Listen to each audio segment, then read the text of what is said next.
ask you to think of a time when someone was kind to you. Go ahead. For me, it was a time when my husband carved a massive superheroine symbol for me in our driveway out of snow while I was down the street at a friend's house having dinner and complaining about my very cliche problems that day.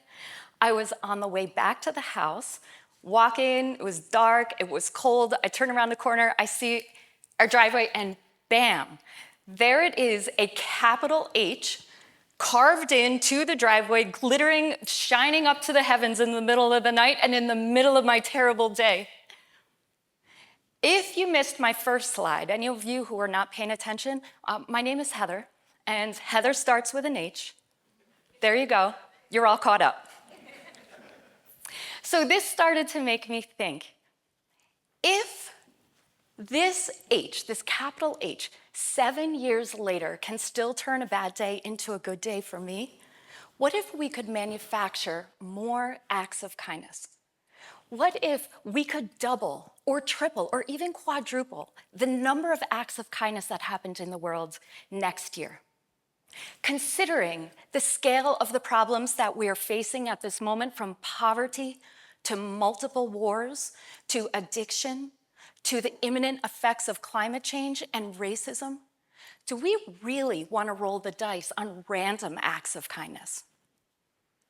So I'm thinking there's gotta be a way to make them. There has to be a way to make them. And I'm hoping that there's a way to make them as if we're making art. I am not talking about kindness as a personality trait. So just to be clear, I'm not talking about it as like a nice person, like she's a nice person and she's very kind. I'm talking about singular, specific, intentional, and well-designed acts of kindness that we could make as if we make art. I've been an artist and a professional educator now for over 25 years, so I've been doing a whole lot of this. And as this, I've been thinking a lot about kindness for all of these, multiple decades, and how we have belittled and turned down kindness into a cliche word. But we've become so accustomed to the opposite of it. So how do we bring kindness back? And let's see, as an artist, I'll just boil down the process. It's very simple. If you haven't made art, it sounds a lot more complex than it is. You really only need two things. On one hand, you need the materials, such as paint. I'll show you right here. There we go. You need the materials, such as paint. On the other side, you need the recipient, such as paper. The art is what happens in the middle.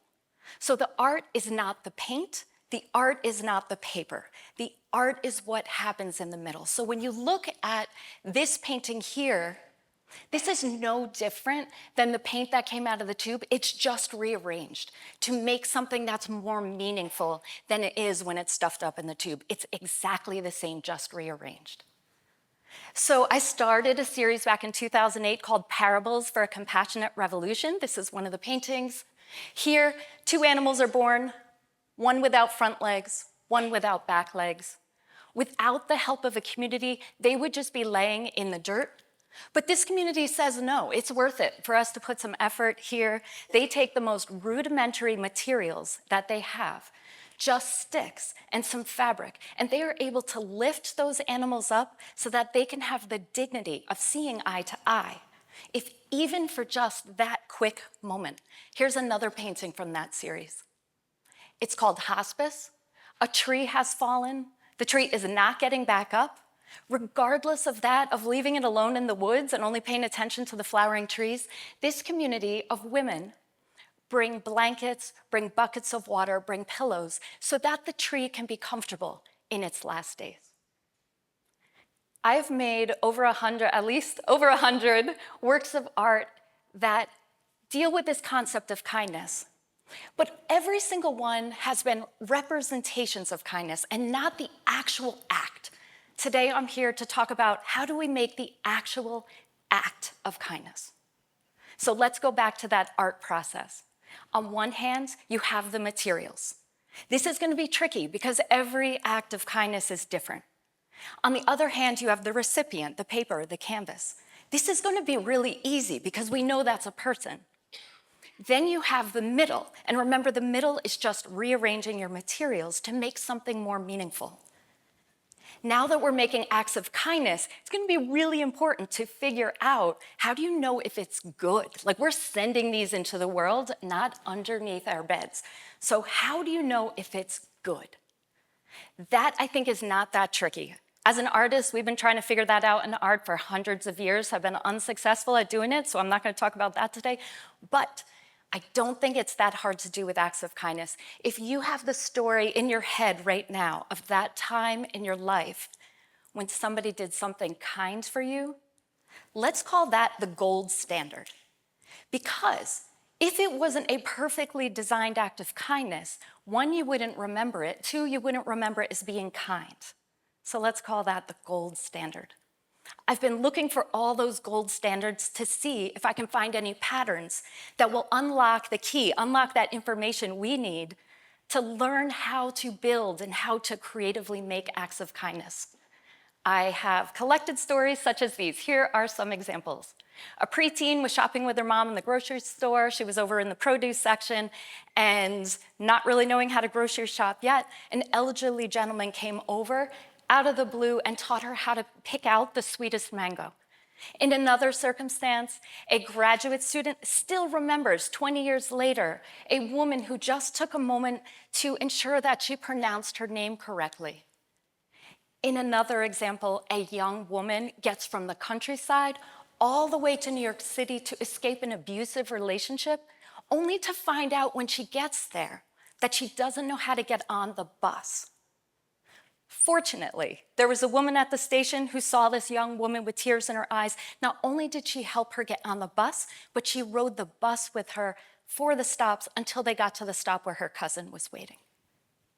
As a last example here, a woman from Rochester, she is very poor, living on $15 a week, which is what welfare provided in the 1970s. She came home one day to find a bag of canned goods on the front porch, left for her by a woman down the street who was in a far worse situation than she was. So those are just some of the scores of acts of kindness that I've collected. And as I collect more, I am seeing patterns. Here are some of the patterns. As we look at them, if you would think of your own act of kindness and see if any of these resonate with you. So the first one, all acts of kindness used exclusively pre-existing materials. No one bought a car for someone, no one bought a Rolex, no one bought anything. It all used materials that they already had. Two, the degree of familiarity didn't matter. So it could be a spouse, it could be a total stranger at a bus stop. The impact of acts of kindness is the same. Three, the recipient was facing a challenge. It did not matter, it does not matter if it's a tiny challenge or if it's a woman escaping an abusive relationship for the first time. The impact was the same. All acts came as a surprise.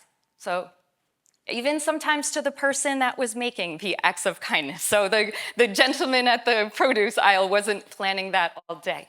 They came as a surprise. The acts were context specific. Context specific. No one wants, not everyone I should say, myself, I do, but not everyone wants a super heroine symbol carved into their driveway, just like shining up to the heavens, sparkling. Not everyone in the world wants that, especially in Rochester when the weather stays cold for weeks, and weeks after I'm still driving home from work and there's still my superhero symbol sitting there. So not everyone wants that. If that gentleman at the produce aisle went to a soccer game and found a preteen girl and tried to teach her how to pick out the sweetest mangoes, it's just creepy. That does not work. Creepy. So context matters. Context matters. The last part of it is, and this was the most important, every act of kindness said, I see you, you matter, I care. So just here, if you would, think about that story of kindness that you have in your head. If you would just raise your hand if any of these match up with the story that you have kindness in your head right now. Okay, you can put your hands down. Thank you. So when we look at this, let's go back to the process of making it. Now, here's what we know. This puts it all together. Here's what we know. On one hand, we have materials. We know that the materials are pre-existing resources. We know that they can be physical, like a bag of canned goods, or they can be intangible, like the attention and that split second of time to care and try to pronounce someone's name correctly. On the other hand, we have the recipient. The recipient, we know this is a person who is facing a challenge, and we know that it doesn't matter if it's someone very close to you that you love, or if it's a complete stranger. And then we have the middle. We know that in each of those stories, somebody took pre-existing resources and rearranged them to meet the need of a person that they came into contact with in order to make those pre-existing resources more meaningful and to signal, I see you, I care about you, you matter. So I'll put my teaching hat on now and your homework for this week. I have something I'd like you to try to do, and that is to try to design an act of kindness as if you're designing art. You don't have to put it into the world yet, but just try to go through the process. I have a 3-step process. The first one, list all of your pre-existing resources. So just get old-fashioned piece of paper and a pen.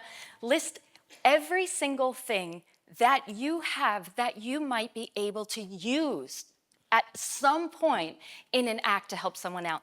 It is things like, I can walk, I have a cell phone, I have Wi-Fi.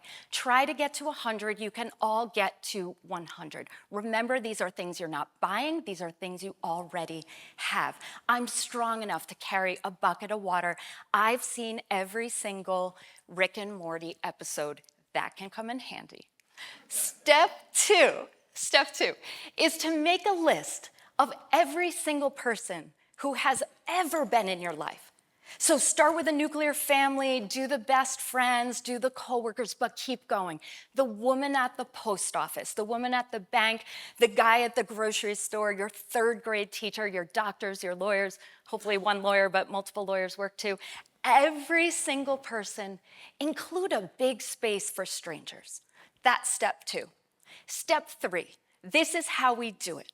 If you look here, first start by identifying a person.